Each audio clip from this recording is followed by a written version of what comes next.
Miss Idara Phillips, welcome to Keys to Success. Hi, thank you. Thank you for having me today. Of course, anytime, anytime. Let's start off with what the name of your business is. So I have a bookkeeping and accounting firm, and it's called ZIP Business Services. Perfect, perfect. And how did you get into that accounting? I started working in accounting back in 1999, and I kind of just fell into it. I started off working as a receptionist, and an opening came up in the accounting department. I was really good with working with different like office applications, Excel, Word, those type of things. And at that time, back then, nobody really knew how to use those apps. So the accountant actually left where I was working. I was working at the San Jose Business Journal, and the operations manager came up to me and told me if I could she said, "You're really good with computer apps." And I was like, "Yeah, I'm pretty good at figuring them out." And she said, "Good." She said, "The accountant just left, and I don't know how to use that accounting system. If you could figure out how to run her last paycheck, I could train you to be an accountant and you can have her job." And I was like, "Seriously?" She's like, "Seriously." So I went home that night. I read the whole accounting manual of how to use that accounting platform they were using. I came back the next day and I said, "Can you log me onto her computer?" And she's like, "Why?" And I'm like, "You told me if I learned how to run her check, I can have her job. And I stay up all night reading the manual. I could run her check. I want her job." So I just kind of, from there, I went on and became accounts payables clerk, and then went into a lot of accounting operations. I was an accounting assistant. I was a student at Santa Clara University at the same time. So I was a business major. I was only in my junior year. I actually ended up working full time and I stopped going to school, but that's how I came into accounting. And then I've just been increasing my knowledge and trying to move up since then. Wow. Okay. Few questions I have about that, but let's start off. Where are you from? I'm from San Jose, California. San Jose. Born and raised, and I moved out here. I'm in Oak Grove, California now, and I moved out here about 2-3 years ago. Okay, and so you grew up in San Jose. So we know how you got into the business. Is that what inspired you? Was it an inspiration or was it just an opportunity that you capitalized on? It was an opportunity. Ugh. Actually, I never took an accounting class, and before I became an accountant. When I was in college, everybody was like, "Ooh, you're a business major. Don't take accounting because that's like the hardest class you could ever take." So I avoided them. Wow. And then when I got the position, it clicked. So I decided to pursue my career in accounting because it made sense to me. Like I just have a natural talent. The theories, the work, I could look at spreadsheets, I can work on reconciliations. I knew how to do debit and credits before I knew what I was doing. And so it's kind of comes second nature to me. And so I decided to just, pursue a career in something that was like a talent, rather than pushing myself to do something else. I was actually studying a different type of business and I switched over to accounting. Wow. Okay. So how did you get to the point that you're at in your career right now? Can you tell us a little bit about your journey through college and what you had to go through to get to where you are now? Okay. So as I said, I started off at Santa Clara University. I was actually agricultural business major. Wow. And I really wanted to be a veterinarian, and I wasn't able to leave to go to school to be a veterinarian. I wanted to go to UC Davis, which is like why I'm up here, because I've always wanted to be in the Sacramento area since I was a little kid. So I was an agricultural business major. I was super into like animal science, farming, that kind of stuff when I was young. And then I switched over and I started taking some accounting classes after I became an accountant, just so I could become more proficient in what I was doing. I also ran into the fact that after a few years of being an accountant, I wasn't able to promote up because I didn't have my accounting degree. So after I had my daughter, when I was 25, 26, I decided to go back to school and try to finish my degree. And during that whole time, I was working as an accountant. I was an operations manager, but I never had I wasn't able to achieve the level that I wanted to achieve in the business world without my degree. And so I actually have my undergrad degree in business administration.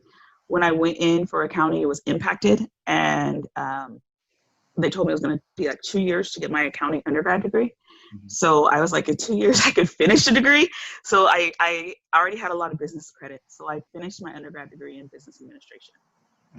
But I always was taking accounting classes at the junior colleges and stuff, just because I knew I didn't want to lose my accounting skills. And I wanted to keep up to date with all the different changes that were going on in accounting. So I was all over the Bay Area, different colleges, Evergreen, De Anza, Foothill, San Jose City, all the colleges, any college I could find that had an accounting class that I hadn't taken, I was taking that while I was doing my undergrad. And then when I graduated with my undergrad degree, I transferred to St. Mary's in Moraga, and I did the Master's of Accounting program there. Wow. Okay. So I just want to bring the fact, we had a previous conversation. You're doing all of this classwork and taking these classes as a single mother? Yeah. Can you tell a little bit about that? Because that was very interesting to me, how you explained it to me. So yeah, I went back to school. Well, actually, when I went back to school after my daughter was born, she was about a year or 2 years old. This accountant over here was maybe one of the reasons I decided to really learn accounting was because I wasn't really good with finances when I was younger. And so I kind of was sheltered from like the whole world and that whole responsibility of like managing your money.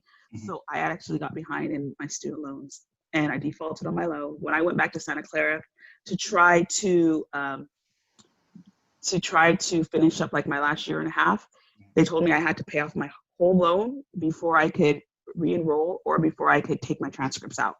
Wow. And so I was a single mom, I had like a year and a half old daughter. I was like, and it was like $40,000. And I was like, I don't have $40,000. And I thought about it and I said, you know what? I could go back to school and do my schooling all over again before I could come up with $40,000. So I actually re-enrolled into the community colleges and I did my undergrad all over again, starting from a freshman. So I did my undergrad twice. And I did it like 2 classes at a time. I'm always telling people, go to school, even if you can't do it full time. 1 class a semester, 1 class a quarter. Eventually you're going to look back and you're going to be like, oh, I already have 6 classes done, oh, I already have 10 classes done. I'm a sophomore now. I got another 10 classes done. I'm a junior now. So there was times when I only took 1 class, 2 classes, depending on what was going on with myself or my daughter. I was working the whole time, so I had to take classes as they fit in with my, my work schedule. But eventually, I was able to look back and be like, hey, I only have 3 more classes and I'm going to graduate. And so I did it. It took me a long time, but I got it done. I graduated with my undergrad in 2013. I started college in 1997. So it took me almost 16 years to get my degree, but I never gave up. And I think that's the most important thing is like, if you have a goal in mind, like never give up on your goals. By doing that though, I was able to get a lot of hands-on experience. So by the time I had my degree, I had already been working for 16 years, right? So I had been working either as an accountant or like in operations, admin assistant, payroll assistant, operations coordinators, or now it would be like an operations analyst, like all these analyst positions are equivalent to what I used to do back then. So I already had the hands-on skill and I had the technical know-how and I had the knowledge and then I had the degree. And then I decided but I wanted to go back into accounting. Like I wanted a job as like a senior accountant, as a controller. Like that was where I wanted to go because accounting came second nature to me. So when the senior accountants would get stuck on something, they would be like, Idara, can you look at this? And I would be able to look at it before ever taking an accounting class and being like, here's your problem right here, blah, blah, blah, blah, blah. Wow. And then I was a payroll clerk. I would see their pay and I'm like, their pay's 3 times as much as mine. And I would go to my managers and they would be like, well, yeah, but they have a degree. And I'm like, but I solve all their problems. I do half of their work for them. They're like, but they have a degree. So I knew where I wanted to go. Right.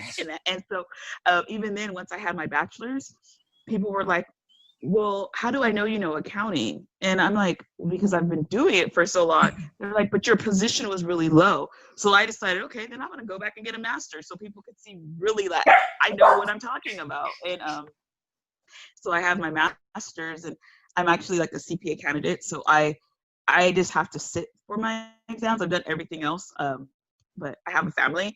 So I've actually done most of this while having, I did my undergrad with 1 kid. I did my master's program with 2.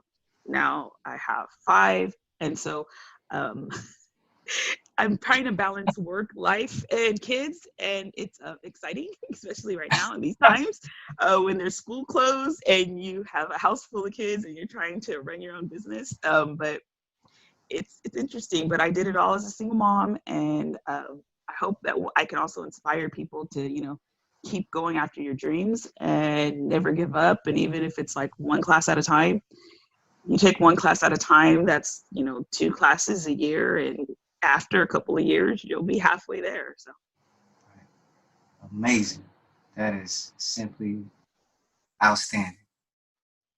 What is so now that you're here now and we're in this sort of rut, what is your outlook on the trends of the business in the future, in the near future, and going forward, I should say?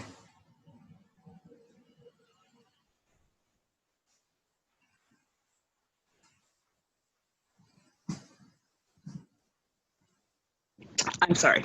No problem. In business in general? In the accounting field. Or in my accounting field? Well, I should say from your perspective as an accountant. Okay, so I can say in my field, Mm-hmm. we many of us were very prepared for what's going on right now because our industry's changed over the last years. So accounting went from being, we were actually manually doing things in ledgers and, doing calculations and working in spreadsheets. Mm-hmm. And it became very computerized and there's a lot of software now. And so our roles as accountants have changed over, I would say, at least like the last 5 years, where accountants have gone from someone that you would think would be a number cruncher to more of someone in a consultant role. For example, before it would take me hours to do a bank rec, and now I can do a bank rec in 5 minutes, right? Because I can sync my software to the bank and download all the bank information. So I'm not having to manually enter anything into the computer. And then I just move things around with the click of a mouse, and because of that, the way we bill has changed. So we don't really, a lot of accountants don't bill by the hour anymore. We bill based on the value that we bring to our clients, because I'm still doing the same amount of work, but it's because of technology, it doesn't take me as long. And so I can get the work done. And then I go back to my clients and now I'm spending more time explaining to them, what I found, how it affects their business, how they can change their business, how their business can grow. And so a lot of the manual part of accounting has disappeared.